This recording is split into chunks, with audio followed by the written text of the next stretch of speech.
আজ কিছু পরম সত্য কথা আপনাদের সামনে তুলে ধরেছি, আপনারা একটু ধৈর্য সহকারে দেখবেন। রাসূলুল্লাহ সাল্লাল্লাহু আলাইহি ওয়াসাল্লাম বলেন, তোমরা একটা সময় দেখবে যাদের পায়ে জুতা ছিল না তারা একসময় বড় বড় রাজপ্রাসাদ অট্টালিকা করার জন্য ব্যস্ত হয়ে পড়বে দুনিয়ায়। এই ব্যস্ত নগরীতে ব্যস্ত সময় সবাই পার করছে, কিন্তু দুনিয়ার মুহে পড়ে দেখেন কতই না বড় বড় অট্টালিকা রাজপ্রাসাদ গড়ে তুলেছে, কিন্তু এই রাজপ্রাসাদ সে জানে বুক করতে পারবে না। দিন শেষে অবশেষে তার 3.5 হাত মাটির ঘরেই হবে আপন বিছানা।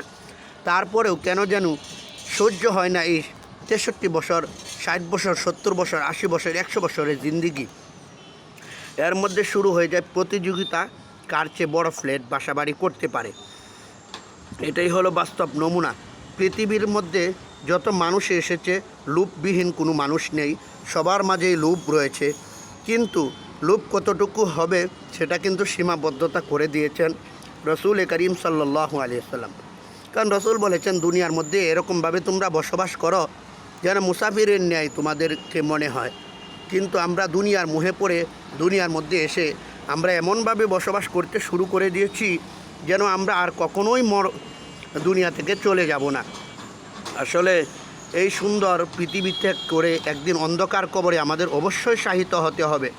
এই জন্য সুন্দর পৃথিবীর জন্য কোনো কিছু না করে আখেরাতের এই 3.5 হাত মাটির ঘরের জন্য কোনো কিছু তৈরি করি নিজের নেক আমলগুলা, তাহলে এগুলাই আমার সাথে যাবে, এগুলাই হচ্ছে আমার আপন, এগুলাই হচ্ছে আমার আসল জিনিস।